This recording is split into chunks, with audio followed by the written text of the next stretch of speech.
Ayo kawan pergi ke sekolah minggu, segera ganti baju. Jangan buat Tuhan selalu menunggu. Bawa Alkitabmu, nyanyi buat Tuhan, tepuk buat Tuhan, juga beri persembahan.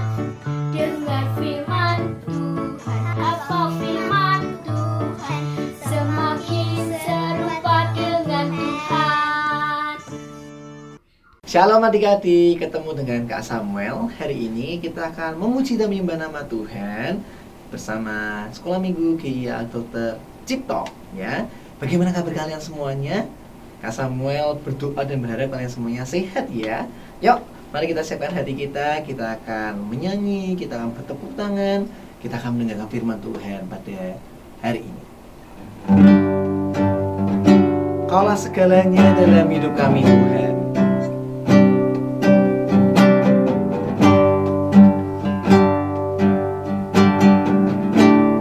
Katakan, Kau Bapa, Kau Bapa yang mengasihiku, kuasa-Mu memulihkanku, hati yang baru Kau berikan untukku dapat melihat rencana-Mu indah bagiku. Kau ada di setiap jalanku, hatiku haus dan lapar akan Engkau. Kaulah segalanya, Kaulah segalanya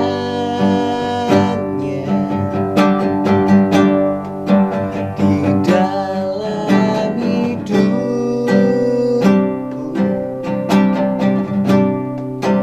Kerajaan-Mu, kebenaran-Mu, itu bagianku. Kaulah yang kupandang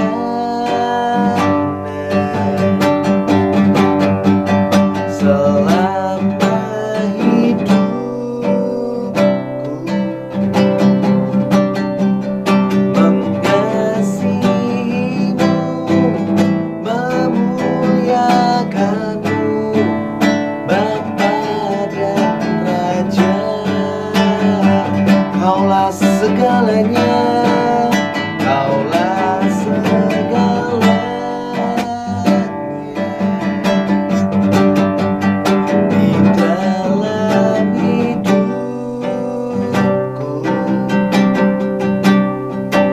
Kerajaan-Mu, kebenaran-Mu, itu bagianku. Kaulah yang kupandang selama hidupku, mengasihimu, memuliakanmu, Bapa dan Rajaku.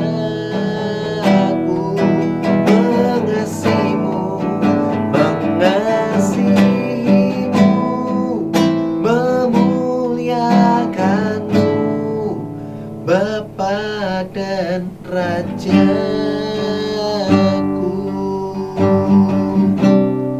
Kak Samuel ajak kita semuanya lipat tangan, kita akan berdoa pada Tuhan kita. Kami mengucap syukur Tuhan, terima kasih buat pagi hari ini. Tuhan sudah memberkati kami dengan tubuh yang sehat, memberkati untuk orang tua kami, supaya mereka Tuhan, papa mama kami bisa bekerja dengan baik. Sudah memberkati sekolah kami. Oleh karena itu kami bersyukur, dan pagi hari ini kami akan berikan pujian, penyembahan, dan sikap hati kami saat kami mendengarkan firman Tuhan dengan baik sebagai wujud dari ucapan syukur kami. Terima kasih Tuhan. Biarlah Tuhan berkenan atas ibadah kami di dalam nama Tuhan Yesus Kristus. Haleluya. Amin. Adik-adik, kita akan memuji nama Tuhan. Kita mau katakan bahwa hidup kita sepenuhnya dalam baik Tuhan. Nafas kita akan gunakan untuk menceritakan kebaikan Tuhan, ya. Itulah murid Kristus yang sejati. Kita mau katakan bahwa hidupku hanyalah untukmu Tuhan.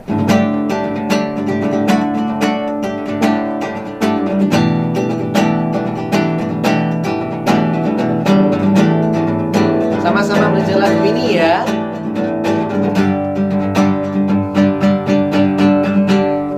Ajarku berdiam dekat di hatimu, saat ku berpaling, temukan cintamu. Di sana kau menanti, tu bawaku lagi bersekutu dalam damai yang sejati.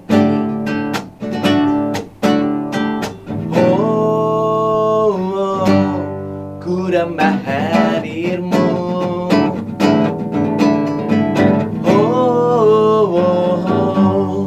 Inilah rinduku, hidupku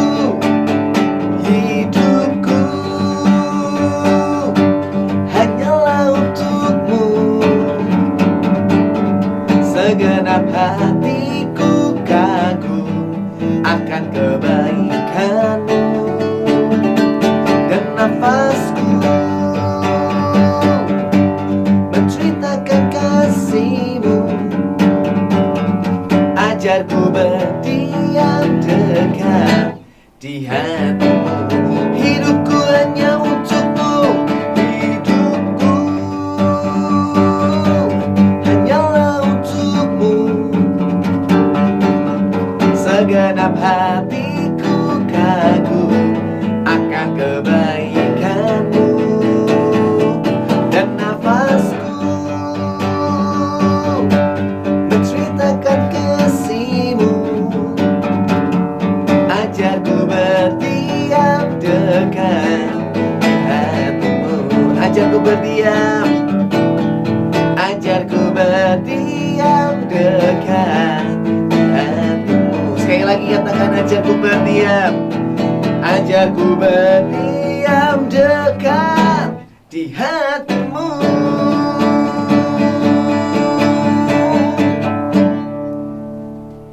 Masih semangat memuji nama Tuhan adik-adik? Iya, Kak Samuel juga masih semangat ya. Tiba saatnya kita untuk lebih lagi bersemangat, bersukacita, bertepuk tangan untuk memuji nama Tuhan ya.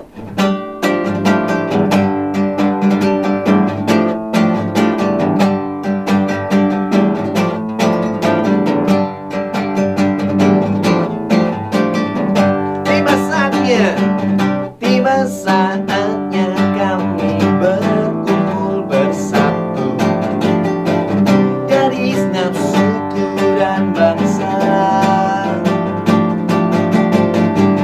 berdiri di hadapan tata anak domba, satu suara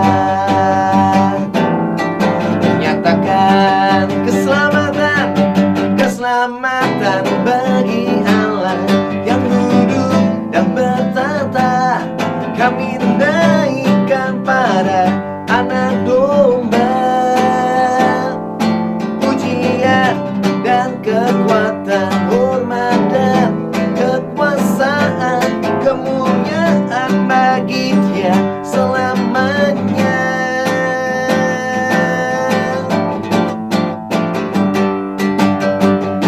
Sekali lagi ya, katakan, tiba saatnya kami berkumpul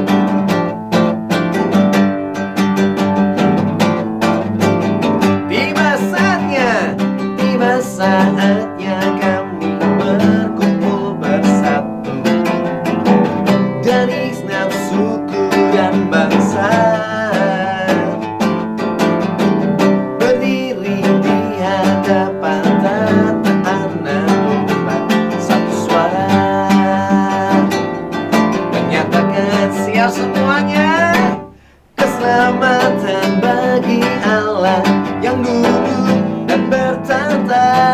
Kami naikkan pada anak domba.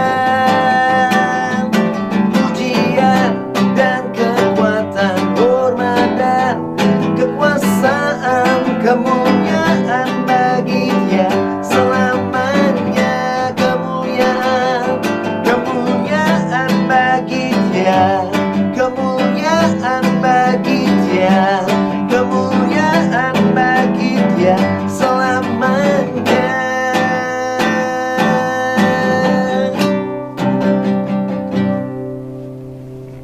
Saatnya kita akan memberikan persembahan bagi Tuhan. Kita akan memberikan yang terbaik dengan ucapan syukur karena kita sudah diberkati ya. Jangan lupa bisa dititipkan ke papa mama kalau pas ibadah umum di setiap hari Minggu. Yuk, sama aja kita semuanya berdoa. Buka tangan, tutup mata, kita akan berdoa untuk persembahan kita.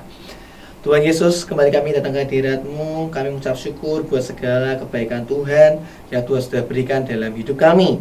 Keluarga kami, papa mama kami masih sehat. Terima kasih Tuhan. Papa mama kami masih bekerja.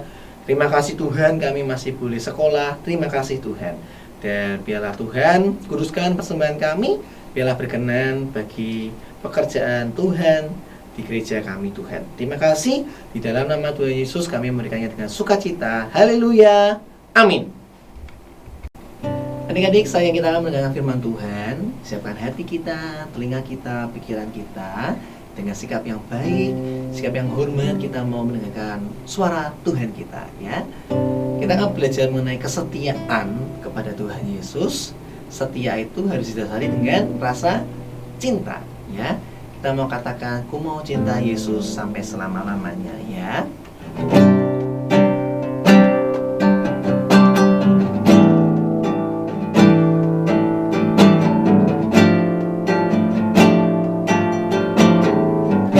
Mau cinta Yesus, ku mau cinta Yesus selamanya.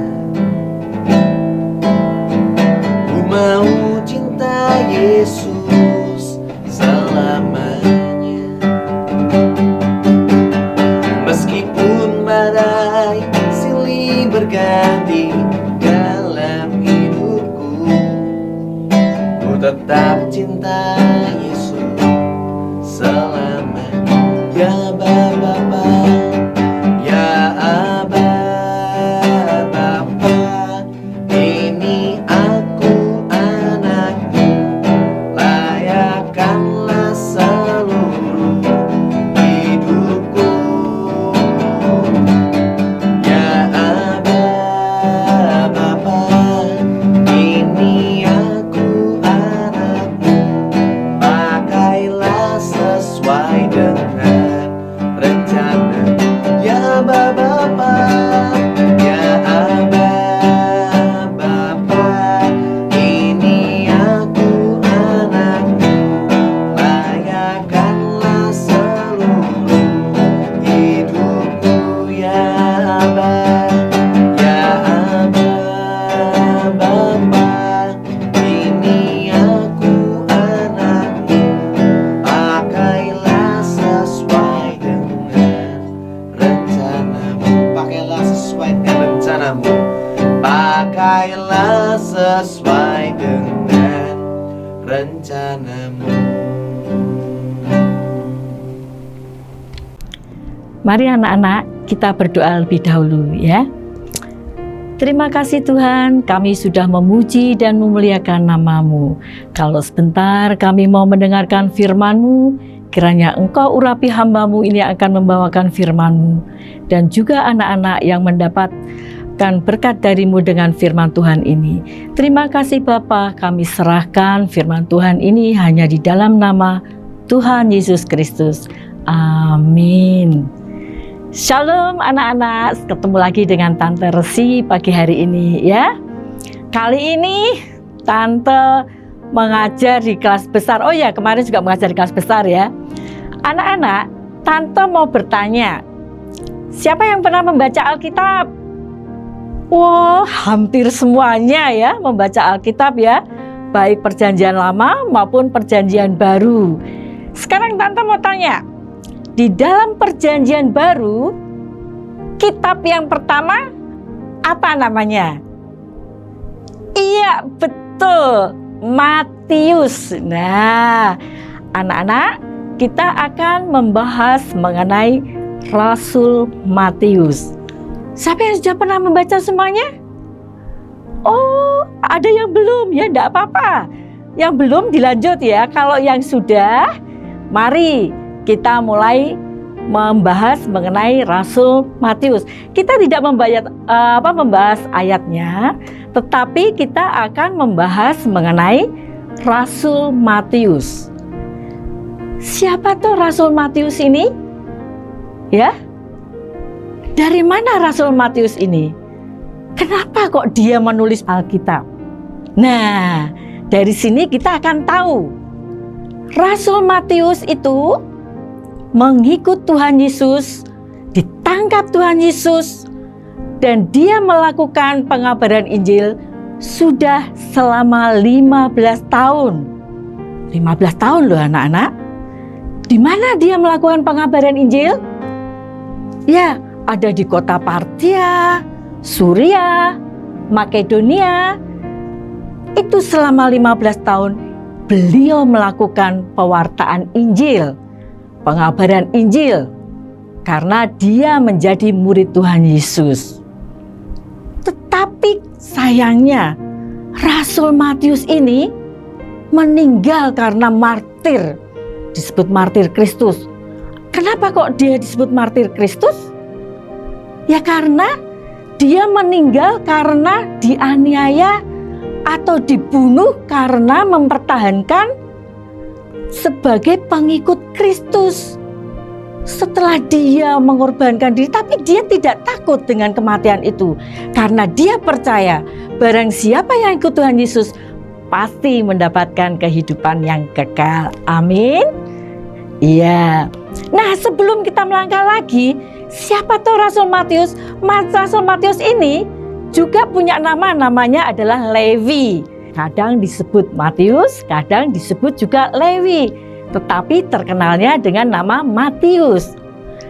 Dia anak dari Bapak Alfeus, ya. Kalau dalam bahasa Yunaninya, Matius itu namanya Mataios. Nah, ya. Kalau bahasa Ibrani namanya Matiyahu atau Matai, yang artinya rahmat atau pemberian Tuhan. Nah, itulah artinya Matius, artinya rahmat atau pemberian Tuhan. Ya anak-anak, kenapa kok dia mau mengikut Tuhan Yesus? Nah, pada waktu itu Tuhan Yesus kok melihat Matius, dia berkata, "Maukah engkau mengikut aku?" Begitu Tuhan Yesus memanggil dia untuk menjadi muridnya, langsung Matius itu menangkap. "Oh, aku mau Tuhan, aku mau menjadi muridmu." Secara merespon secara cepat dan sekejap, dia mau mengikut Tuhan Yesus. Karena dia tahu bahwa Tuhan Yesus ini sudah banyak melakukan mukjizat dan dia orang yang benar. Ya, dia langsung melepaskan jabatannya atau pekerjaannya yang sudah mapan, yaitu menjadi pemungut cukai. Anak-anak tahu nggak pemungut cukai? Pemungut cukai itu ada pemungut pajak. Dia orang kaya. Karena apa? Dia setor dulu sama pemerintahan Romawi. Setor pajak pemerintahan Romawi minta 2M. Bisa enggak? Kamu setor dulu sama saya 2M. Dikasihkan langsung. Nah, nanti Matius akan meminta pajak kepada orang-orang yang di sekitarnya. Dia memungut pajak itu bisa 2-3 kali lipat. Jadi keuntungannya dia sangat besar sekali. Dosa enggak orang pemungut pajak itu? Ya dosa sekali, karena dia menekan orang-orang yang membayar pajak. Harusnya membayar pajak 100-200 ribu menjadi 300-500 ribu. Yang sebagian disetor, sepertiga disetorkan ke pemerintah Romawi, yang semuanya sisanya diambil sendiri, sehingga dia menjadi orang kaya. Nah, begitu mendengar Tuhan Yesus untuk dijadikan muridnya, dia langsung merespon dengan cepat. Seketika itu juga dia mengikut Tuhan Yesus. Dia melepaskan kerjaan yang sudah mapan itu, dia tinggalkan semuanya itu. Karena apa? Dia punya kepekaan roh atau intuisi batin untuk mengenal sosok Tuhan Yesus Kristus. Ya, makanya dia berani melepaskan jabatannya dia sebagai pemungut cukai. Tidak hanya itu saja, dengan sekejap itu, tapi dia sungguh-sungguh sangat komitmen. Dia sangat taat dan setia sampai akhir hidupnya. Dia tetap mengikut Tuhan Yesus Kristus meskipun dia mati sebagai martir. Ya, setelah dia mengikut kepada Tuhan Yesus, ya, menjadi muridnya, kemudian dia menjamu Tuhan Yesus dengan jamuan yang besar sekali. Kenapa? Karena dia kan orang kaya, makanya dia menjamu Tuhan Yesus yang mewah, ya, karena dia seorang kaya yang pekerjaannya pemungut cukai. Bukan hanya Tuhan Yesus saja yang dia panggil dalam jamuan itu, tetapi juga teman-temannya semua yang terlibat dalam pemungut cukai. Pemungut cukai daerah utara, sana dipanggil semua. Dan juga orang-orang yang berdosa dia kumpulkan biar ketemu dengan Tuhan Yesus. Nah, tapi ada yang iri tidak? Ada yang bersungguh-sungguh tidak? Ada, yaitu orang-orang Farisi. Begitu ada perjamuan besar, Tuhan Yesus datang dengan para pemungut cukai dan orang-orang yang berdosa. Orang Farisi bilang, kenapa Tuhanmu Yesus kok mau makan dengan orang-orang yang berdosa? Padahal dia kan seorang imam besar, dia seorang nabi. Harusnya dia tidak mau untuk bertemu dengan mereka. Tetapi anak-anak, kalau kita melihat teladan Tuhan Yesus dan dia sebagai Allah, dia bukan mencari orang yang sehat, tetapi dia mencari orang yang berdosa. Untuk apa? Untuk diselamatkan, supaya mereka bertobat dan mengikut Tuhan Yesus. Karena Tuhan Yesus berjanji, dia akan menyediakan rumah yang kekal di surga. Nah anak-anak, bagaimana dengan riwayat penginjilan Matius? Ya, begitu dia ditangkap oleh Tuhan Yesus untuk menjadi muridnya, dia bisa membedakan mana yang kekal, mana yang fana. Ya, kalau yang kekal nanti kedepannya ketemu dengan Tuhan Yesus di surga. Oh, tidak ada penderitaan, tidak ada kemarahan, semuanya indah sekali bersama dengan Tuhan Yesus. Adanya puji-pujian, kita menyanyi dengan happy di sana.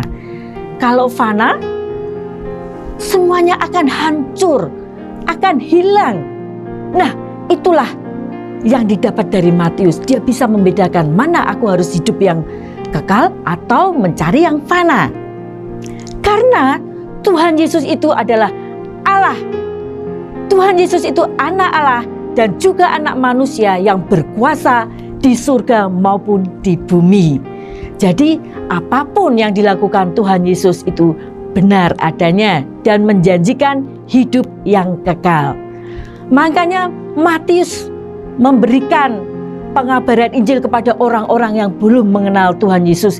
Dia mengajarkan bagaimana ucapan yang bahagia, memotivasi orang supaya orang tidak sedih tapi punya semangat, ya. Dan juga bagaimana anak-anak menjadi garam dan terang dunia. Artinya apa? Garam dan terang dunia. Anak-anak bisa mengikuti teladan Tuhan Yesus Kristus, ya. Saling mengasihi, rendah hati, saling membantu, tidak sombong, dan masih banyak lagi. Bukan hanya itu saja anak-anak. Tuhan Yesus juga mengajarkan bagaimana cara berdoa. Anak-anak kalau tidak bisa berdoa, doa Bapa kami belajar dari situ. Bisa kan? Bapa kami ada dalam kerajaan surga dan sebagainya, ya. Kemudian juga Tuhan Yesus mengajarkan bagaimana kita memberi. Kalau kita punya uang berlebih, dikasih mama, papa, uangnya berlebih kan, mau tak apain ya? Nah, kebetulan ada orang yang miskin di pinggir jalan, ada kakek-kakek mikul, jual kerupuk, jual celengan, berkeringat. Nah, kalau tersentuh hatinya, belilah kerupuk itu satu aja, ya toh? Itu sama dengan membantu. Atau kalau yang jual celengan, beli satu celengan yang kecil. Nah, celengan itu kan juga berguna untuk anak-anak menabung lagi, betul? Nah, itulah ajaran dari Tuhan Yesus. Bukan itu saja, anak-anak juga diajari untuk berpuasa. Ya, berpuasa itu untuk menahan nafsu amarah, nafsu keinginan apapun. Jadi untuk mengerem, berpuasa itu begini toh. Atau puasa itu merasakan orang yang miskin kelaparan tuh rasanya kayak apa. Begini toh kalau kelaparan itu. Ya, begitulah Tuhan Yesus mengajarkan dan itu dikabarkan semuanya oleh Matius. Ya, Rasul Matius tidak hanya bekerja seperti itu saja. Dia tetap semangat, ya. Karena dia tahu bahwa Tuhan Yesus itu akan menjanjikan yang lebih padanya. Apa itu? Tadi yang seperti Tante katakan, yaitu hidup yang kekal. Di dalam Matius ada satu ayat emas yang paling diagungkan, paling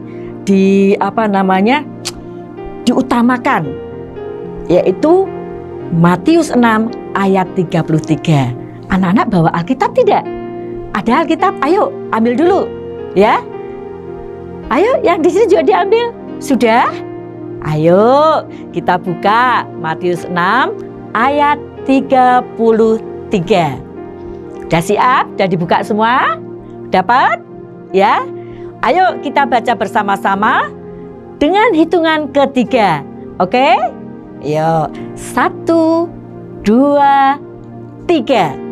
Matius 6 ayat 33. Tetapi carilah dahulu kerajaan Allah dan kebenarannya, maka semuanya itu akan ditambahkan kepadamu. Ya, dihafal ya. Matius 6 ayat 33. Tetapi carilah dahulu kerajaan Allah dan kebenarannya, maka semuanya itu akan ditambahkan kepadamu. Itu ayat yang paling disukai oleh Rasul Matius. Kenapa? Karena di dalam ayat itu, carilah dahulu kerajaan Allah dan kebenarannya.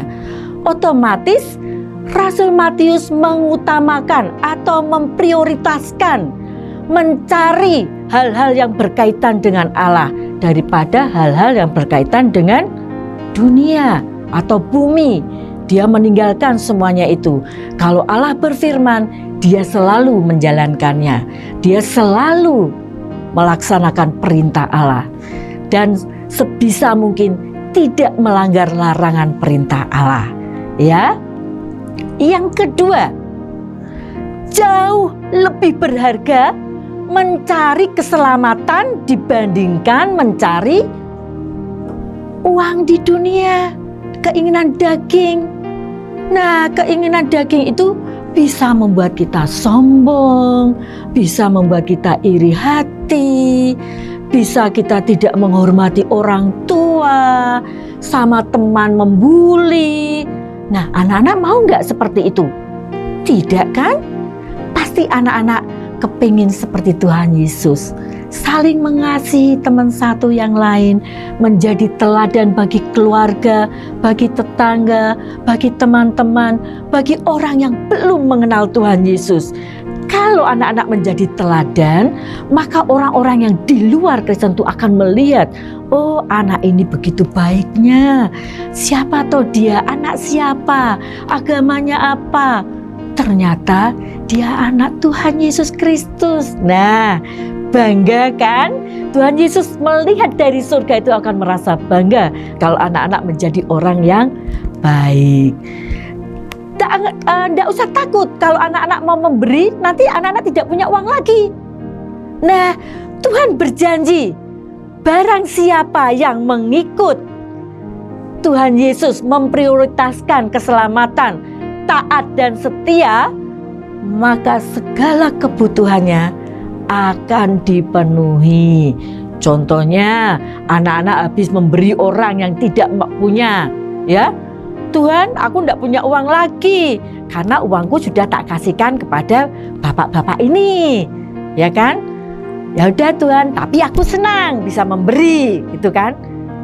Tapi tiba-tiba anak-anak, nanti ada saudara atau siapapun, Tuhan akan memberikan rezeki kembali ke anak-anak, mau entah itu melewati mama papa di rumah atau melewati saudara yang di luar. Pasti Tuhan akan mencukupkan semuanya. Amin. Jangan lupa Matius 6 ayat 33. Ya, Tuhan Yesus memberkati. Mari kita berdoa. Terima kasih Tuhan, kami sudah mendengarkan firman-Mu. Biarlah ayat Matius ini menjadikan berkat bagi anak-anak yang mendengarkan akan firman-Mu. Berkati sekolahnya, berkati kehidupannya, jadikan dia teladan bagi keluarganya dan bagi orang yang melihatnya.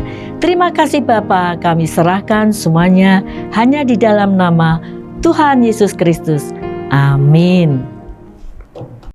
Adik-adik, ibadah kita hari ini sudah selesai. Nah, jangan lupa besok minggu depan masih ada ibadah lagi ya, jam 10:30 pagi ya di channel ini. Jangan lupa kalau sudah subscribe ya, dan juga bisa di-share ke teman-teman yang lain. Oke? See you, God bless you. Setialah, setia sampai mati, seperti Tuhan Yesus, setia sampai mati. Apakah balasanmu untuk kasih setianya? Setia-setialah.